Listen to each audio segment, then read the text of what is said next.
કામરેજ ગામ ખાતે આજ રોજ આહિર ભરવાડ સમાજના કુળદેવી ખોડિયાર માના મંદિરે જન્મ જયંતિ પર ખૂબ ધામધૂમથી ઉજવવામાં આવી રહી છે। ત્યારે આ ઉજવણી દરમિયાન વિધિવત પૂજા હવન સાથે કેક પણ કાપવામાં આવી હતી।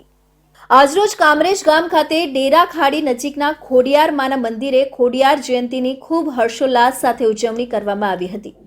કામરેજ ગામ આહિર સમાજ દ્વારા આજરોજ યજ્ઞ કથા રાખવામાં આવી હતી, જેમાં આહિર સમાજના 5 યુગલો પૂજા વિધિમાં ભાગ લીધો હતો। સાથે સાથે કેક પણ કાપવામાં આવી હતી। આ પ્રસંગે આહિર સમાજના અગ્રણીઓ પણ ઉપસ્થિત રહી માં ખોડિયારના આશીર્વાદ લીધા હતા। સમગ્ર દેશમાં સુખ શાંતિ રહે અને સર્વ સમાજ સુખી રહે તેવી માતાજીને પ્રાર્થના કરવામાં આવી હતી। વધુમાં કામરેજના આગેવાન મનીષ આહિર સહિત આહિર સમાજના યુવાનોએ નરેન્દ્ર મોદી ત્રીજી વખત વડાપ્રધાન બને તેવી માતાજીને પ્રાર્થના કરી હતી। આજ દેશભરમાં માં ખોડિયારની જન્મ જયંતિની ઉજવણી લોકો ધામધૂમથી કરી રહ્યા છે, ત્યારે અમે કામરેજ ગામમાં અમારા કુળદેવી શ્રી ખોડિયાર માતાની આહિર સમાજ દ્વારા જન્મ જયંતિની ઉજવણી કરી રહ્યા છે। જેના ભાગરૂપે કથા યજ્ઞ અને સાથે પ્રસાદીનું પણ આયોજન કરેલ છે।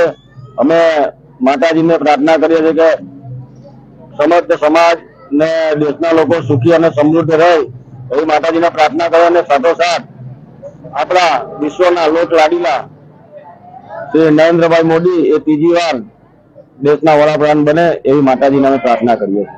ખોડિયાર માતાના પ્રાગટ્ય દિવસ તરીકે આજે માતાની જન્મ જયંતિ મનાવવામાં આવે છે। ત્યારે આહિર સમાજના અગ્રણીઓની હાજરીમાં યોજાયેલા યજ્ઞ હવન અને પૂજા બાદ માતાને પ્રસન્ન કરવા કેક કાપીને આજની યુવા પેઢીની નવી પરંપરા મુજબ ખોડિયાર માતાનો જન્મ દિવસ ઉજવાયો હતો।